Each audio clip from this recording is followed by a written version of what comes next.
Besok udah pulang ke Jogja, kerja lagi, cari uang lagi. Ini sekarang saya lagi ada di pasar ikan Tunganan.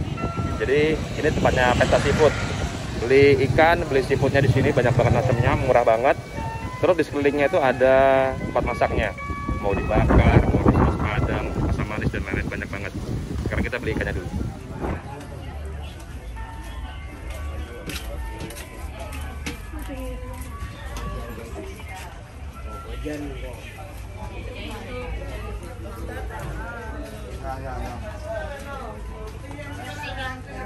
Lagi bersih itu?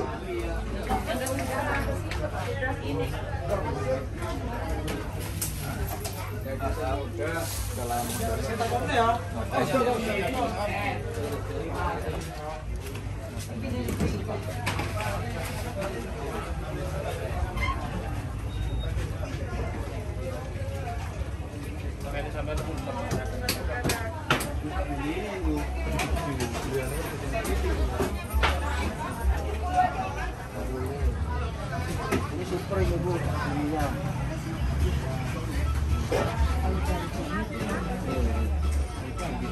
Warnanya tuh lain Bu, warnanya.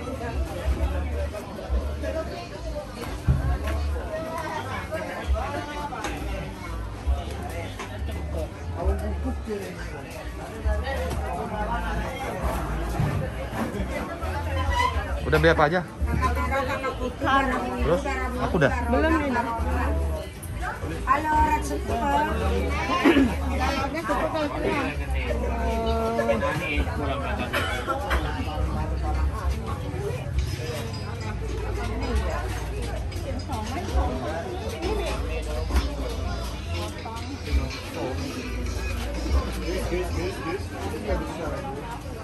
Mana Bu?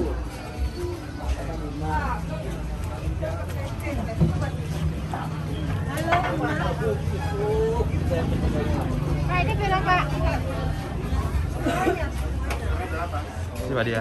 Gimana lagi Bu? Orang gelbar semua ini.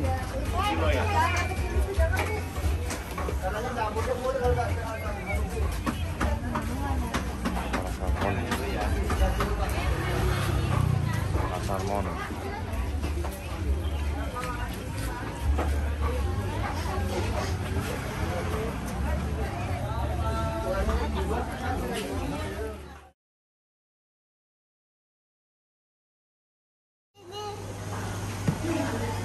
Jangan banyak-banyak.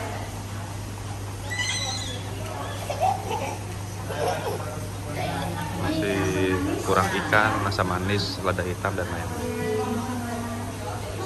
Iya, taruh aja di situ. Ada sendok ya, Mbak? Kalau saya pakai yang plain.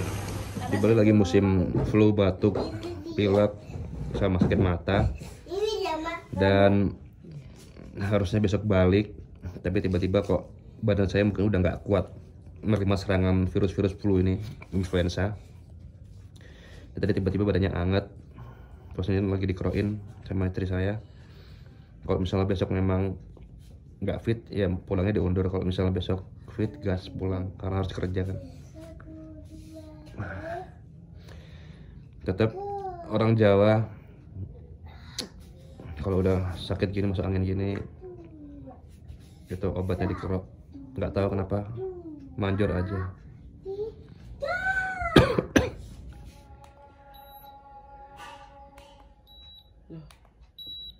Taruh, matiin dulu Pak. Ini ada kalau. Ya udah nggak apa-apa.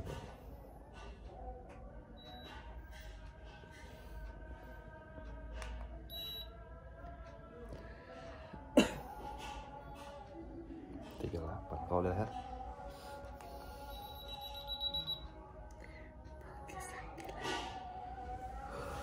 Oke, sudah. Jadi teman-teman, di Bali sendiri itu lagi musim flu, batuk, pilek, sama sakit mata. Gak tahu ya, karena memang di Bali itu anginnya kenceng banget. Anginnya kenceng banget, terus juga dingin juga. Dan di seluruh keluarga saya itu semuanya udah kena batuk, pilek, flu gitu, udah kena semua gitu loh. Nah ini saya yang terakhir, ternyata imun saya jebol juga karena memang beberapa hari ini saya tidurnya kurang bagus sih. Awal mulanya yang dirasakan itu 3 hari yang lalu itu rasa kayak tenggorokan tuh kering, gak enak gitu lah, seperti kayak mau radang gitu kan. Tapi badan fit, badan enak, oke. Lalu mulai kemarin tuh agak linu sedikit, sendi sini agak linu gitu kan. Terus sudah mulai keluar ingus-ingus gitu loh, udah keluar ingusnya, pileknya gitu kan. Tapi nggak ada batuk, nggak ada. Sudah mulai keluar ingusnya. Dan tadi ini mungkin udah masa inkubasinya flu-nya ya, virusnya ya. Jadi kena hit demam ya 39, lah gitu kan. Terus saya banyak minum, terutama air kelapa sama air putih tadi habis. Terus saya tadi minum obat paracetamol sama obat flu gitu, dikerok juga pakai bawang punggungnya. Sudah keluar keringatnya, ini sudah enak banget dan enteng badannya. Demam juga sudah turun, pusingnya juga tinggal sedikit banget. Jadi buat teman-teman yang ke Bali selalu sedia vitamin sama imbos lah untuk biar supaya kalian traveling ke Bali jadi nggak sakit. Mudah-mudahan dalam waktu 2 hari ini atau satu hari inilah saya bisa udah fit, karena ya ini tantangannya ketika sakit harus makan diet gitu loh. Jadi jangan sampai bolong. Mungkin ada naik kalori sedikit. Yang saya pilih tadi nanti nasi basmati atau biryani yang kalorinya rendah atau gulanya rendah, jadi lebih aman. Saya mau coba 4 kali berat badan nasi biryani, proteinnya tetap, banyak sayur, banyak minum air putih, tambah minum jahe sih ini kan. Oke teman-teman, walaupun lagi sakit tetap harus belajar, harus meneruskan edukasinya. Itu tentang memaksimalkan cycle, kan saya bilang ada 11, yang saya bahas tuh 4 dulu. Yang pertama adalah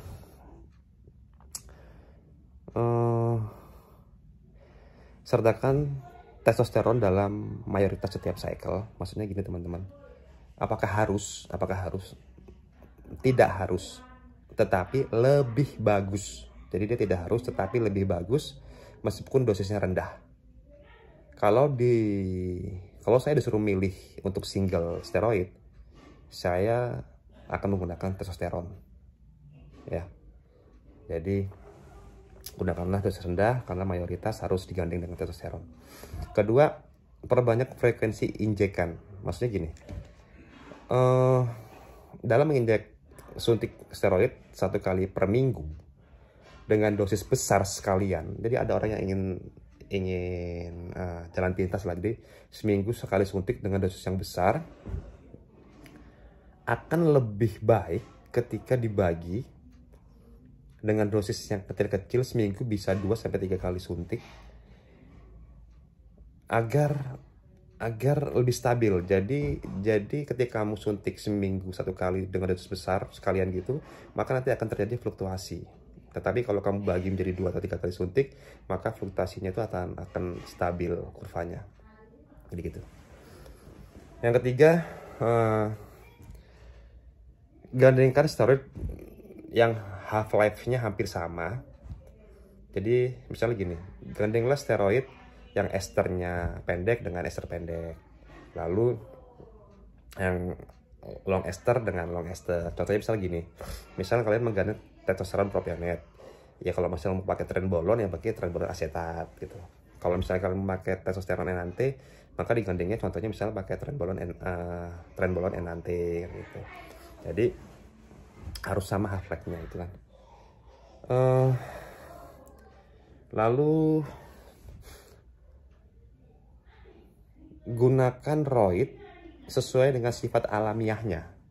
Maksudnya gini, sebenarnya tidak ada steroid yang khusus untuk bulking ataupun diet. Semua adalah tergantung dari kalori dan nutrisi yang kita makan.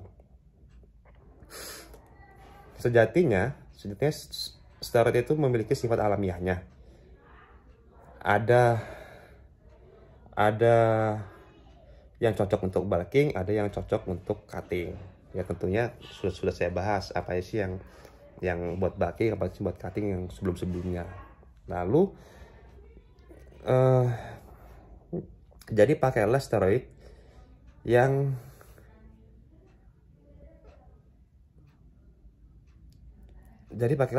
spesialisnya sesuai dengan spesialisnya dan sesuai dengan goalmu. Jadi goalmu apa, misalnya mau bulking atau cutting, ya harus menggunakan steroid sesuai dengan sifat alamiahnya. Jadi 4 itu dulu aja teman-teman yang bisa saya kasih tahu. Besok saya akan jelaskan lagi yang selanjutnya ke 5, 6 dan selanjutnya sampai 11. Thank you teman-teman. Saya harus istirahat dulu, harus makan banyak karena dalam pikiran saya optimis saya harus sembuh karena saya harus pulang dan harus kerja. Banyak tanggung jawab di Jogja. Thank you.